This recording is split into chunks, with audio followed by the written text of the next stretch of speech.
Hey, everybody. It's Kristin and Jen, and this is the hashtag IMOMSOHARD podcast. It's a podcast that you can find anywhere that you listen to podcasts. And yes, normally there are two of us. And right now, there's just me, Kristin, coming at you live. Not live, podcast. And Jen is taking a much needed little family vacay. And we love working together because there's two of us. So one of us can take a vacation and the other one can man the fort. So I'm manning Fort Hood right now. Not Fort Hood, but that is an actual place. Look at me. I can have a conversation with myself. Oh my God. First and foremost, I've been reminded by our lovely Casey, who is the brains behind our operation, that I need to make an apology. An addendum, an asterisk, if you will. First of all, Jen and I often act like we're professionals talking about things that we know nothing about. So at no point have we ever said, listen to us like we know. We don't give advice. We oftentimes have had cocktails, not today, but just know we're not people that you need to take seriously. We're supposed to make you laugh. Last week, which was episode 59, and it was I Western Wear So Hard. So we talked about the rodeo. Yes, I'm still super into it. I'm wearing denim on denim right now. But we got confused about the strap to which bulls are put in so that they buck. Look at us. We don't even know how to talk about it. Turns out it's not on their wiener. It's on their flank or their stomach or something. It pisses them off. We've all worn a belt that doesn't feel good. That's what's happening. And they're also born to buck, and they're also treated very well. I just wanted to put that out there so the rodeo community does not ostracize me, because I would like to be invited to some of the parties. Jody told me the flank strap on a bull or horse to buck does not go around their balls or wiener. It goes around their flank for something to kick at. It doesn't hurt them in any way. Most of those animals are treated like royalty and are worth up to $25,000 and more. They are not going to hurt them in any way. Thank you, Jody. I just wanted to say I'm sorry. And I love you, Jody. You sound awesome. So this is going to be a fun episode because this is like a get to know us on our podcast episode. And we've put some clips together from other podcasts that we've done. And we would love to introduce you to our podcast by you listening to little tidbits. Again, subscribe, listen, buy this stuff we advertise so that people like us and our kids can go to college. You're the best. Okay, moving ahead in my parliamentary procedure all by myself. So Jen and I, for a long time, have always been into true crime. In fact, people ask us, what do you do when you get on a plane? And there's two things we talk about. It's either a home design magazine or true crime.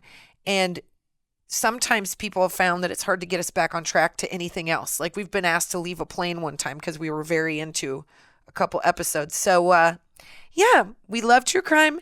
And I wanted to solve a mystery so bad that I did this. This is a terrible story.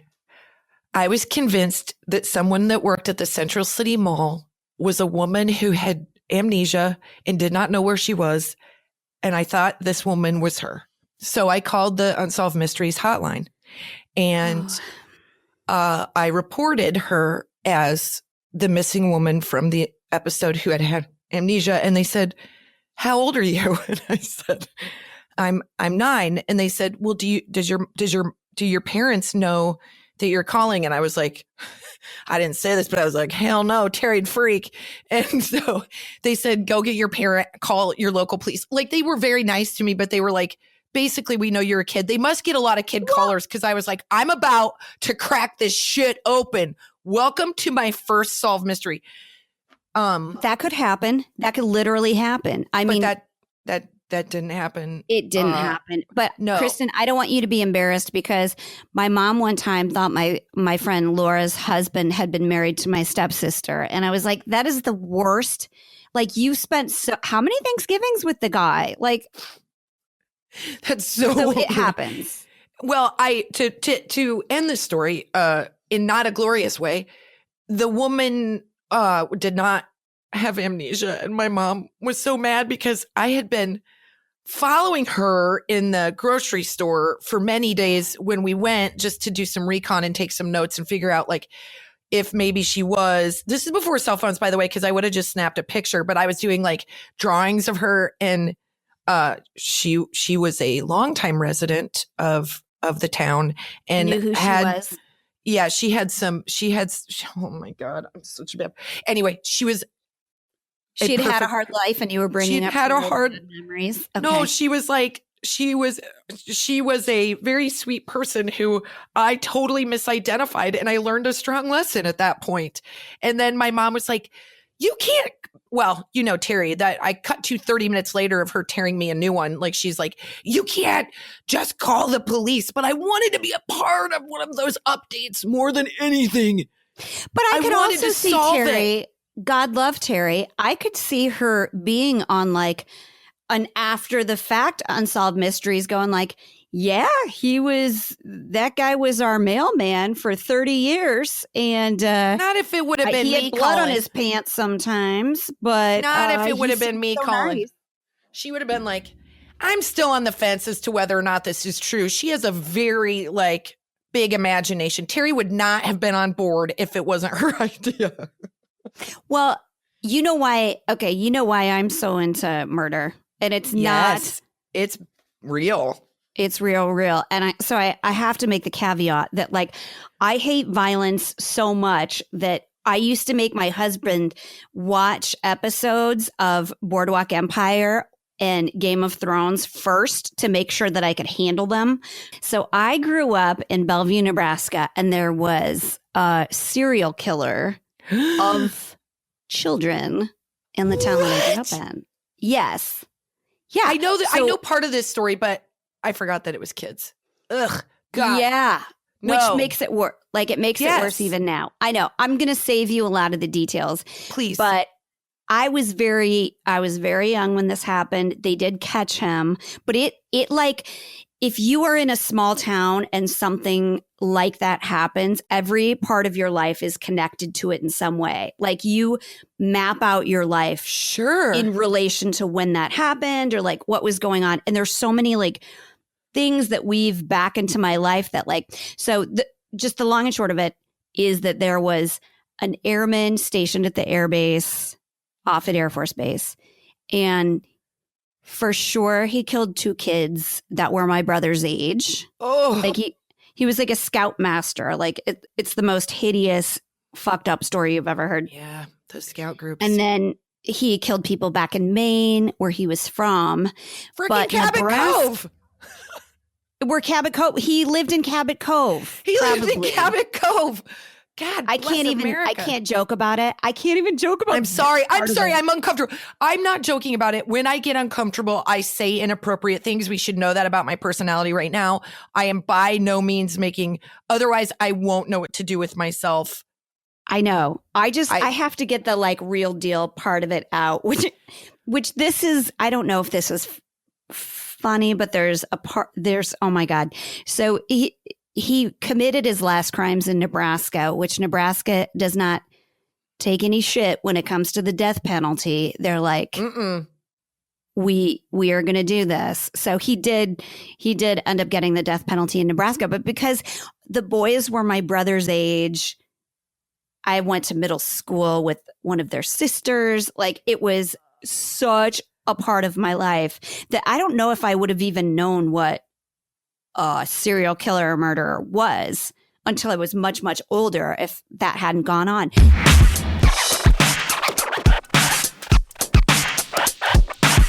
If you'd like to listen to more of that episode, that was our episode 4, I True Crime So Hard. Moving on to episode 22, which is One Man's Trash is Another Mom's Treasure. My lovely Jenny is a very good DIYer. She's also somebody who will drive by the road, see a chair, and put it in her minivan and figure out how to get the bugs off when she gets home. She's always spray painting something or weaving something or redoing her house. It's exhausting. I'm on TikTok. So we gave a 1-minute talk about it, and it ended up being the entire episode. It was supposed to be just this really quick thing, and then we talked about dumpster diving on a whole new level in episode 22. Jenny, Yes. Let us give you a hot minute. I feel like I'm doing extemporaneous speech in high school. You're not going to know how to categorize this. You're going to be like, really, 1 minute for this? What the hell? Oh, okay. Okay. And I want you to go big and braggy if you need to. And your subject is, and I'm giving you a clock. I don't know how they work. Talk about it for a minute. Dumpster diving. Oh my gosh. Diving. Well, I have to say, I take it very personally that Terry hates your ottoman because I do recall being with you when you got that. Yeah. And you got that one chair that she really didn't like. Okay. Kristin and I were trick-or-treating with the kids. Yes. We're trick-or-treating. There is no car nearby. We were like as far away from your place as we could go. On the LA River, because the LA River goes behind where I was living. Yeah. On the LA River, which... This is your hot minute. Shut up. Okay. It was like we had crying toddlers. They were really little at the time. And we walked by these chairs that had been like dumped by the side of the road. One of them had been basically demolished, right? Like somebody had backed over it. And then the other one, I was like, it's curved. It's like a half circle. It's beautiful woodwork. It was a little bit dirty. And I was like, Kristin, you need that chair. She was like, what? What am I going to do? I was like, go get your car and go get that chair. I forced her to get it. Had you ever picked anything up from the side of the road? From the LA River? Not like this. Have you ever gotten a chair from a homeless encampment before? No. But I had my first experience with this chair because I am 100% sure that it was hosting lots of live creatures inside of the stuffing that was coming out. And so, Jen, let me make sure you're done with your minute. Yeah. I made her I waited with the kids and I stood over this chair as you do when you're dumpster diving. Like I take my phone when I'm for a walk and I call my husband. I'm like, get the car down here. There's a ping pong table. I'm telling you, I've never met anyone like this. Jen made me strap this chair in my Honda Civic. No, not in my Honda Civic, in my little RAV4. Yep. That was big enough to hold a stroller. So the stroller had to be put into the front seat. The kid is strapped into the car seat. And we put this weird, what looked like a colonial chair, which I do believe you were right, that it was at one time worth a lot of money because it had good bones. But this thing looked like it'd been shot. Yeah, I think somebody had been murdered in this chair. Somebody it was definitely been murdered. They died sitting straight up. Here's what I think happened. Somebody from a really nice neighborhood was like, well, we've killed these 2 hookers in each one of these chairs. And we need to put them in the LA River, both somewhere. The hookers and the chairs. Exactly. So they dump the hookers, leave the chairs. There's everybody's DNA is going to be all over these. One of them gets backed over by an angry Los Angelino. Yeah. The other one's like, it'll be fine there. Nobody would ever want to grab that chair from the LA River. But Kristin grabbed it. I made her. Now, I don't remember. Did you just start using it right away? I just started using it. Because I think I think I just had Finn at the time, but I was pregnant or something. Yeah. And there are pictures where this chair is in Finn's room and it is disgusting. It is so filthy and gross. And it's on me because here's the difference between Jen and I. I was like, you can make a really great paste out of it, here's a guy that does, what do you call it? Upholstery. Yeah. Here, you got to go downtown. You got to find a nice fabric to cover it. I'm like, when the am I going to do all this? I offered to do it. I'm pretty sure. 2.5 years go by. But it was almost clean again. The kids had licked all of the dirt and DNA off of it at that point. That's why they're both literally so healthy that nothing will get through their systems. So this chair goes with the ottoman, right? You usually keep them together, right? Well, yes, it was a real 1-2 shitty punch if you're talking furniture. And I do think Terry holds it against me. She holds you on a pedestal. That's not my ottoman. Here's the truth. So Jen makes me get this chair. And then at that point, I had already literally gotten into a dumpster and pulled out this ottoman that seemed perfectly nice to me, but it had been raining out. So I was like, well, with a little sunshine, it'll draft. And I was like, this is going to be my big DIY project. I'm going to make this ottoman look so awesome. I'm awful. What do I do with my time? It was calling out for well, I have this guy that'll come get it too. He's you know what? I didn't do any of that. And I'm kind of but now it's beautiful. Well, yeah, because I threw it away. You did? Yeah, I replaced it with a Wayfair ottoman. What do you think I did with it? Oh, the ottoman. But the chair you still have. I thought you recovered it in like a white, like moleskin. No, that's a different chair. Kristin, Jen, why didn't you give me a shot at it? Because I didn't want it to be a thing that I didn't want to hear about it. So I figured someone else would take that hooker chair, or maybe the guy that killed the hooker would finally feel secure that he would come and get the chair and take it away. I didn't know what to do. I put it outside. It was gone in a second. Somebody made a lot of, because somebody was like, redid it, made a lot of money. God love them. Have great craftsmanship. Off to you. Good Anya.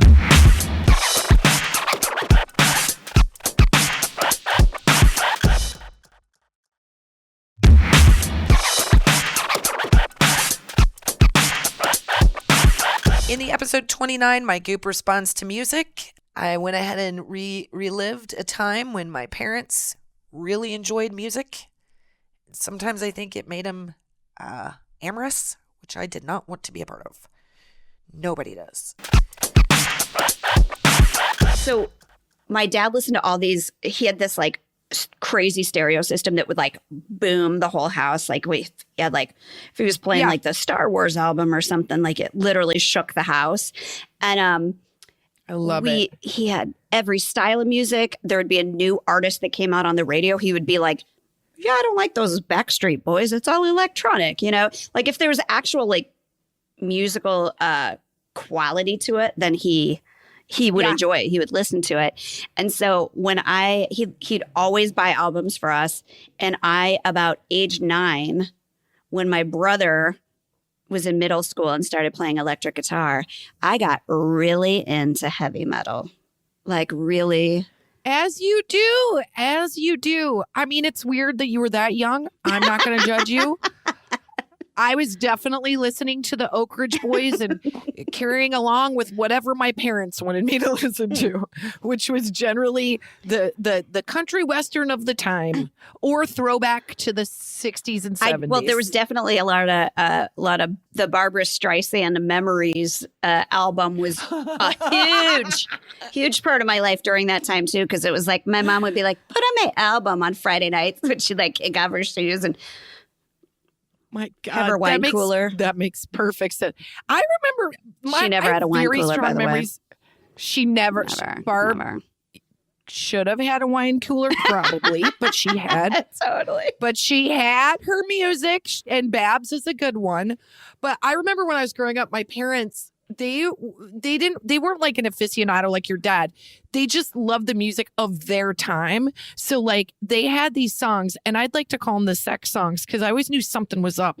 But we'd be in the car and I still remember we would be in the car. I was in the back seat, and there would be a song that would pop on, and they would both start looking at each other and jamming out to the groove. And I was like, gross, what is happening? And then my dad would be like, Terry, remember this song? And my mom would be like, yeah, do I do? And I'm like, oh God, you guys hum to this song and we're listening to it in the car as a family. No, I don't want to know. Well, I can't ever listen to Jefferson Airplane again. Oh, it was I was like, I can't. It's is that your song? I can't for other reasons. I'm not a fan. I know. There's a lot. Your parents, hey man, that was you'd like to get it on though. Well, yeah. They were young and dumb. They didn't know that. I was like, I don't know specifically what you're talking about, but I can tell the tone has changed here. Well, my husband told me he used to get in trouble for singing 50 Ways to Leave Your Lover because it's fun. It's rhymey, step out the back, Jack, get a new plan, Stan. Oh, yeah. Stan, and his mom was get on the bus, Gus. Just set yourself free. Yeah. Yeah. I never cared what the words were until Like a Virgin came out, and I think as you were too, obsessed with Madonna. Gosh. I have so many strong Madonna memories. Like she was shaping who I was as internally. And I remember Like a Prayer. I fucking love that. I play that song over again. Just like a prayer. Your voice would take me there. It was a very scandalous video because there were crosses on fire and my mom was like, and I was like, I love it more now. And then, oh my God, it was so sexy. I think I probably humped my pillow to like, there was nothing left after that album. Madonna did that to you. She just made me feel like I was like growing up and I was like, oh, everything, all of it, all of her songs. Did I tell you that I can't believe if I wouldn't have told you this, but I had this babysitter one time and I don't remember her name, but we were watching MTV. Like my parents were so strict. They really were. But when it came to music, it was like, whatever, like anything goes. So we were watching MTV and the Jump video was on. And, you know, David Lee Roth gets right up to the camera. He's got these red leather pants on and like does this like kick. And she goes, look at that. And I was like, look at what? And she goes, his pants. Look at what's in his pants. And I was like, I don't know why he has a tube of tennis balls in there. I am uninterested in this tennis ball collection. I don't care.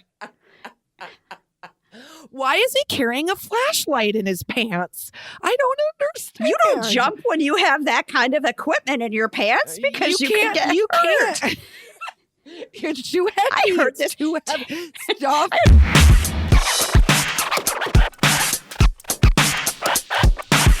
That takes us to episode 3. I know we're jumping around, but we want to keep it interesting. It's I Cars So Hard. This is one of our very first recordings. It was the hardest because we had to be apart and we were trying to make the best of a really tough situation. We were new into the quarantine pandemic of it all. And it was one of those days where I was like, hey, for a couple hours, I forgot how things are so terrible. And it was really fun. Jen talks about why her childhood car, a Dodge Aspen, drove her parents to divorce. God love her, and God love her parents. Listen, I think some of those old cars are tanks, and they're meant to be driven. Okay, here's 2 more things, though, that it did. That car was not a tank. It was not meant to be driven because it would die so much and we would take it on long road trips like family vacations. Oh, no. And I remember we took it to those Wisconsin Dells. And the reason I remember it so vividly is that I'd just gotten this new like lightweight pink windbreaker it was white with pink trim.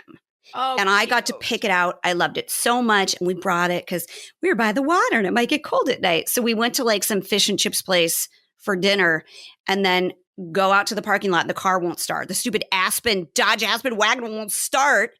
And we had to walk back to our motel and I bet your mom's pissed. Oh my God. The whole time she was fighting. Like I remember my brother and I walking up ahead so we didn't have to like listen to him. And I was dragging my wrist along this like chain that was in front of this used car dealership. And the whole like arm of my coat turned black from like the chain. And of course, it was the 80s. You didn't get a new coat. You just had a messed up coat for 3 years because it like you got it 2 sizes too big. Yeah. So I just had like one really janky arm and this car was the reminder of it. And then I can't remember if it was that one or if it was like when we're in South Dakota because those are the 2 vacations you go on when you're from the Midwest. Yeah. South Dakota, Wisconsin Dells. Wherever you can go to a creepy putt-putt place and talk with strangers at their campsite. That's pretty much the Hensley version of 5-star travel. There's a corn palace there. Well, we'll go. That sounds. I had irritable bowel syndrome one summer, and I'd rather not go through that again. Well, so I remember. I'm pretty sure it was South Dakota. Might have been Wisconsin Dells because we're staying at this like motor lodge place that had like these little cabins and. We were so cheap that my mom would always check the beds for fleas, not even bed bugs, because nice hotels get bed bugs. We would have to check the bed for fleas. We would say, and because we always brought our dogs, which is what classy people do. And I remember there was like a pool in the middle of the parking lot and my parents were having this horrible argument. My dad was like, let's go to the pool. So we get in our suits and my dad and my brother and I got to the pool and we're in there for like 20 minutes. And then we hear the Dodge Aspen wagon because it was so freaking loud, the engine of it. No.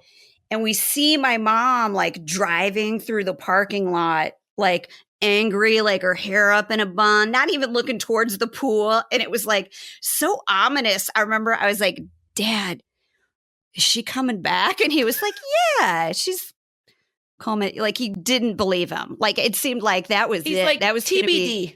TBD. Like that my final memory would be of my mother like in this wagon with like blown struts and shocks, like bobbing up and down out of this like shitty motel parking lot. Oh, no. And she did come back, but then they like got divorced. And it was such like, they fought about this car so much.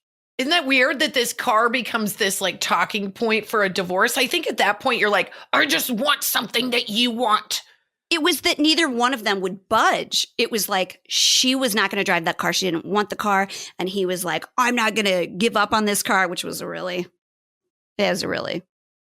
stupid idea because it was such a terrible car. Well, let me just say this. If I ever get divorced, and I don't want to get divorced, but if I ever get divorced, my husband can freely and happily have the RAV4. The RAV4 was like the Bugatti of cars next to this station wagon, though, Kristin. Like just before we got the new car, we get like upgraded to an Oldsmobile Cutlass Sierra. I'm familiar. I've They're sold a not couple in my day.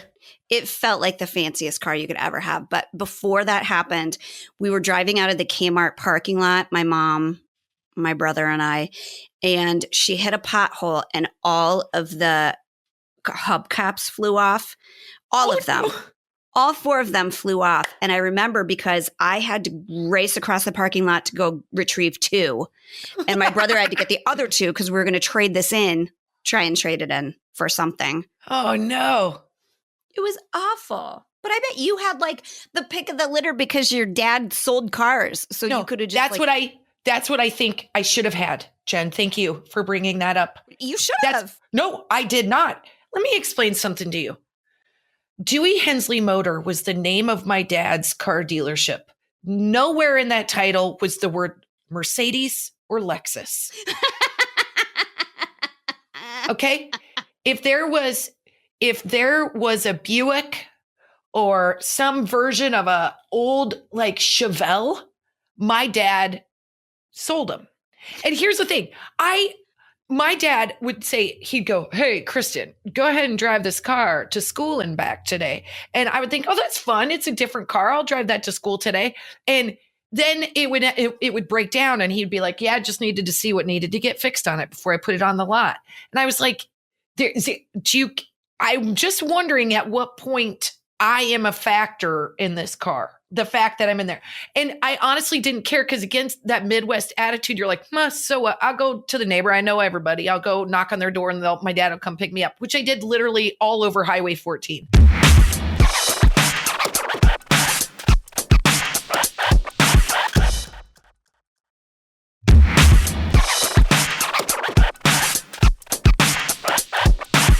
Okay, guys, let's go to a mom box.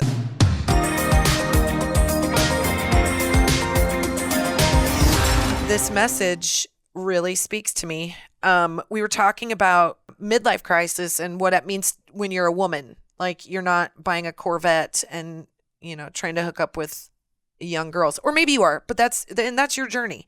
Mine was that I wanted to hike more. So Nina wrote me a great message, sent it to us through the DM, and God love her, man. Here we go.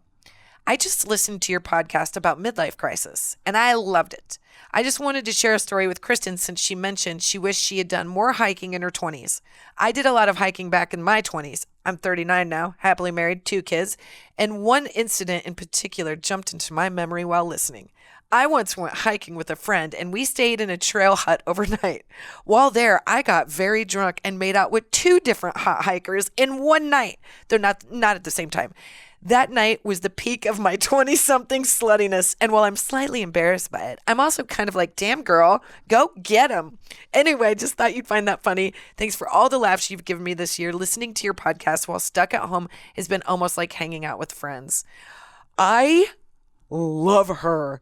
I'm going to relive that memory as though I'm going to make it one of my memories. I'm going to create a fake memory for myself that I had that experience, because that's awesome, and go you, and I would high five you if I was next to you right now.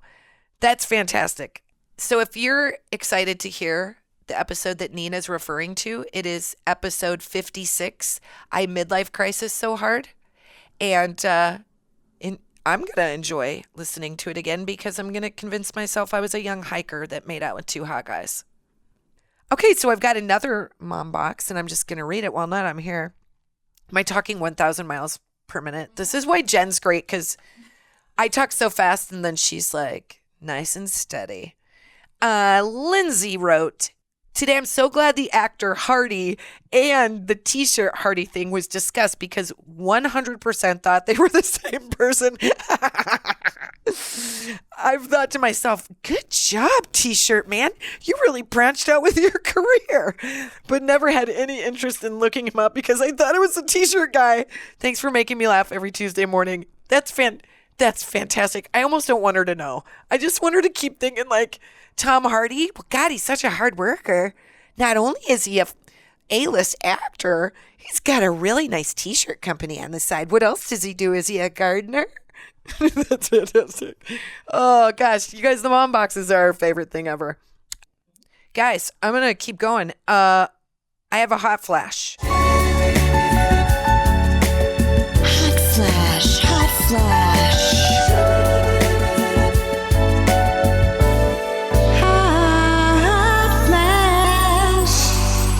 And you know what? It's fine that I talk about it on this episode, because I'm 100% sure that Jen has never seen this show, because if it's not a Real Housewives show or something about murder or a science show about murder, she's not watching it. So I'm alone in that. And I am a huge fan of Friday Night Lights. Huge. And I think the character and the actor, Tim Riggins, together should be illegal. I just watched it again because I was kind of bored, and it came up on Netflix, and I was like, okay, I'll give this another. Whoa, Tim Riggins. Hello. You are not unattractive. Also Coach Taylor. I think I kind of married Coach Taylor because Colin, it reminds me a little bit of Coach Taylor. He's just not as into me as Coach Taylor is into his wife. So it's fine. We argue more than Coach Taylor argues. That's fine. That's okay. But I'm just saying, there's a lot of, if you need something to watch and you feel a little bored and you don't mind a little bit of tingle action, I highly recommend Friday Night Lights. By the way, the entire cast is like 30. Like nobody in there is really a high schooler. I'm like, give me a break. Like Tim Riggins, he would look like a wizard now if that was real, because he doesn't, because I just looked him up. He's still got it. He goes, okay, guys. Well, I think we've all experienced some of my personalities on this episode, and I really hope you enjoy this like recap. If you're new to the podcast, we hope you enjoy it. You can find us on Instagram, Twitter, Facebook. Not on TikTok yet, but we're there. We have an account. We just haven't done anything with it. Under IMOMSOHARD. Thank you for listening. Thank you for all your love and support, and we'll catch you on the next one. Thanks for listening, and be sure to go back to our previous episodes and let us know your favorite moments, because we might read it on the podcast.